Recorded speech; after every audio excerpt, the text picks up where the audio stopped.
আমার ঘরের বাচ্চা বলে কথা না। মা বাবাকে যতক্ষণ না দেখবে তাদের দুষ্টামি এক লেভেলে থাকে, কেউ বকা দিলে একটু ঠান্ডা হয়। মা বাবাকে দেখার সাথে সাথে মনে হয় যেন তাদের পাখনা গজায় গেছে। এই ছোট বাচ্চা অবস্থায় তার এই লেভেলটা আসলো কিভাবে? কারণ তার মনের মধ্যে এতটুক আশ্বস্ত আছে, আমার মা যদি সামনে থাকে, আমার বাবা যদি সামনে থাকে, অন্যের কষ্ট হলো, খারাপ লাগলো, আমাকে বকা দেওয়ার কেউ নাই, আমাকে ডাক দেওয়ার কেউ নাই, আমাকে ভয় দেখানোর মতো কেউ নাই। ছোট বাচ্চা ওইটা বুঝে। আমি কি বুঝাতে পারছি কথা? সেজন্য বলা হয় ইসলাম শান্তির ধর্ম। ভাইয়া ভাইয়া ভাইয়া ভাইয়া এইসো কি করে, এইসো কি করে, কি কি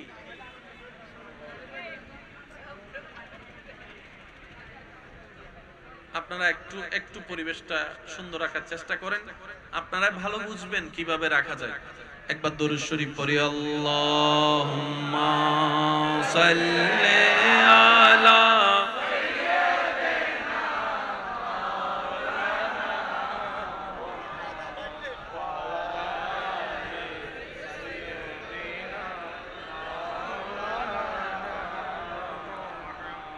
আওয়াজ এটা হয় নাই, আশেকে সিটাঙ্গা মানুষের আওয়াজ একবার বলেন, আল্লাহুম্মা সাল্লি আলা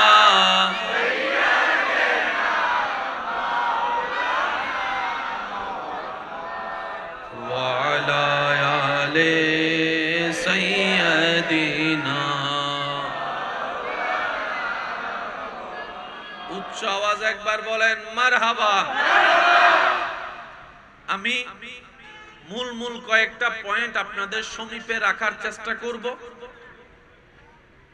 আপনারা ভালোবাসার সাথে সেটা ভেবে দেখার চেষ্টা করবেন। যদি দরকার প্রয়োজন বলে মনে হয় তাহলে নেওয়ার চেষ্টা করবেন। আমার ভাই যেহেতু ঈমানের উপরে, শানে রিসালাতের উপরে, শানে বেলায়েতের উপরে যথেষ্ট সুন্দর গোছানো তাকরীর রেখেছেন, আমি একটু ইসলামের সৌন্দর্যের দিকে যাওয়ার চেষ্টা করব। কি বলেন, আপনারা রাজি আছেন ইনশাআল্লাহ? ধর্ম কি গরু ছাগলের জন্য না মানুষের জন্য? মানুষের জীবনের দুইটা সাইড, একটা হচ্ছে অশান্তি, একটা হচ্ছে শান্তি। মানুষের দরকার কি? তো শান্তি কিভাবে পাওয়া যায়? স্কুল, কলেজ, ভার্সিটি, মাদ্রাসা, অফিস, আদালত কখনো সেটা শিখাতে পারে না। স্কুলের মধ্যে সমাজ বিজ্ঞান আছে, যুবকরা আওয়াজ দিয়ে বলেন, সমাজ বিজ্ঞান আছে, রাষ্ট্রবিজ্ঞান আছে, তারপরে সমাজনীতি আছে, রাষ্ট্রনীতি আছে, অর্থনীতি আছে, কত ধরনের বই আছে, কিন্তু সমাজ পরিবর্তন হয় নাই। একটু জোরে বলেন না, সমাজ পরিবর্তন হয় না। সমাজ বিজ্ঞানের ছাত্র হয়ে অসামাজিক কাজ বেশি করি। আমি আমার কথা বলছি, আমি আপনাদের কথা বলছি না। অর্থনীতির ছাত্র হয়ে অর্থের দুর্নীতি বেশি করি। লাভ হলো না লস হলো? ভাইয়া কি হয়েছে? কি কি মুরব্বি যাবেন?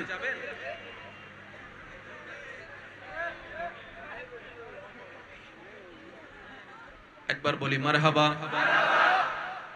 কোনো কিছুর পরিবর্তন হতে দেখেছেন? শিক্ষার হার বাড়ে, গোল্ডেন এ প্লাস বাড়ে, চুরিও বাড়তেছে, ডাকাতিও বাড়তেছে, মারামারিও বাড়তেছে। কথা বলেন ঠিক কিনা? ইসলাম পৃথিবীর বুকে এমন একটা সংবিধান, এমন একটা বিধান, এমন একটা ধর্ম যেটা মানবের জীবনের প্রত্যেকটা সেক্টরে শান্তিময় জিনিস আনার পরামর্শ দিয়ে কাজ করেছে। আর একটু জোরে বলেন। ইসলাম ধর্মে বাথরুম যাওয়ার নিয়ম আছে না নাই? কোন পা দিয়ে জানি ঢুকতে হয়? মাশাআল্লাহ। বাথরুম থেকে বের হওয়ার নিয়মে কোন পা? তাহলে যে ধর্ম একজন মানুষকে বাথরুমে যাওয়ার নিয়ম পর্যন্ত শিখাই দেয়, একটু জোরে বলি না সুবহানাল্লাহ। আমি সর্বনিম্নটা বলছি, বাথরুমে কিভাবে ঢুকতে হয় ইসলাম সেই বিষয় নিয়ে কথা বলছে। বাথরুমে কিভাবে বসতে হয় ইসলাম সেই বিষয়ে কথা বলছে।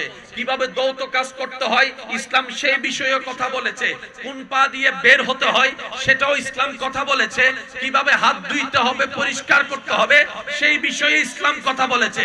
তাহলে যে ধর্ম মানবতার ধর্ম, শান্তির ধর্ম, যে ধর্মের মধ্যে বাথরুমে যাওয়া আসার নিয়ম পর্যন্ত বলে দেওয়া আছে, তার মানে শান্তিময় জীবনের জন্য কোন বিষয়ে ইসলাম কথা বলতে বাকি রাখে নাই। নাই ব্যর্থতা আমাদের, শিখি নাই ব্যর্থতা। আরেকটু জোরে বলেন না। প্রত্যেকটা মানুষের ডেইলি কয় বেলা খাবার দরকার? আরেকটু জোরে বলেন। সকালে, দুপুরে, এই 3 বেলা যে খাবার সিস্টেম আপনার আমার এখানে চালু আছে। 3 বেলা খাবার, মাশাআল্লাহ। জি, দেখে শুনে চালায়েন আস্তে আস্তে, মাশাআল্লাহ। কয় বেলা বলেন না? কয় বেলা? দিন দিন কি রোগ কমতেছে না বাড়তেছে? এখন রোগ যখন বেড়ে যায়, রোগী যখন হয়ে যায়, আমরা কার কাছে যাই? একটু জোরে বলেন না, কার কাছে? আপনি আপনার পরিচিত অসুস্থ মানুষদেরকে নিয়ে একটু গবেষণা করেন, বাহিরে যাওয়ার দরকার নাই। বেশিরভাগ রোগীদেরকে দেখবেন ডাক্তার রাতের খাবারটা বাড়িয়ে দিয়েছে না কমায় দিয়েছে? শেষ পর্যন্ত বলে যে ভাত না খেয়ে রুটি খাও। একটু জোরে বলেন। ডাক্তার বলে যদি সুস্থ থাকতে চাও রাতের খাবারটা একটু কম খাও। যদি ডাক্তার বলে সুস্থ থাকতে চাও দুপুরে খাওয়ার পরে একটু আরাম করো। ডাক্তার বলে যদি সুস্থ থাকতে চাও রাতে খাওয়ার পরে একটু হাঁটাহাঁটি করো। ডাক্তার বলে যদি সুস্থ থাকতে চাও সকাল সকাল ভোরবেলায় ঘুম থেকে ওঠার চেষ্টা করো। সুবহানাল্লাহ বলেন না। ডাক্তার বলে হে মানব জাতি, যদি তোমরা সুস্থ থাকতে চাও তাহলে তোমরা ফলমূল বেশি করে খাওয়ার চেষ্টা করো। ডাক্তার বলে যদি তোমরা সুস্থ থাকতে চাও সকালে ভোরবেলায় উঠে একটু হাঁটাহাঁটি করার চেষ্টা করো। সুবহানাল্লাহ। ডাক্তার বলে যদি তোমরা সুস্থ জীবন চাও সকালের খাবারটা, ব্রেকফাস্টটাকে একটু টাইট করে খাওয়ার চেষ্টা করো। আপনি শুনলে অবাক হবেন, সুস্থ থাকার জন্য ডাক্তারিরা যে পরামর্শ মানব জাতিকে দিচ্ছেন বর্তমানে, যা যা যা বলছেন 1450 বছর আগে আল্লাহ তাআলা নবী রাহমাতুল লিল আলামিনকে দিয়ে বিশ্ববাসীকে একই তথ্য জানিয়ে দিয়েছেন। আমরা যখন ছোট ছিলাম দুপুরবেলা খাওয়া দাওয়া করার পরে মা বাবা আমাদেরকে জোর করে কি করাইতো? একটু জোরে বলেন। ভাত খাওয়ার পরে, এটা হাদিসের নির্দেশ। সুবহানাল্লাহ জোরে বলি। আমার মাইকের আওয়াজ যাচ্ছে যতদূর পর্যন্ত আমার ভাই বোন যদি শুনে থাকেন, যারা ডাক্তারি লাইনে পড়েছেন, পড়ছেন, পড়বেন, আগ্রহ রাখে, আমি অনুরোধ জানাবো আপনার স্বপ্ন যা ডাক্তার, ডক্টর, পাইলট, ইঞ্জিনিয়ার হওয়ার, আল্লাহ আপনার স্বপ্নকে পূরণ করুক, আমরা দোয়া করি। তবে আবদার রাখবো কোরআনটাকে একটু মনের চোখ দিয়ে পড়ার চেষ্টা করবেন। নবীর জীবনীকে একটু মনের ভালোবাসা দিয়ে গবেষণা করার চেষ্টা করবেন। আপনার গর্বে অন্তর বড় হয়ে যাবে। আল্লাহ তাআলা আমাদের কেমন একটা ধর্ম দিয়েছে, যে ধর্মের চাইতে শ্রেষ্ঠ কোনো ধর্ম নাই। এমন একটা কোরআন দিয়েছে যে কিতাবের উপর কোনো কিতাব নাই। এমন একজন নবী দিয়েছে যেই নবীর উপরে দামি কোনো নবী নাই, রাসূল।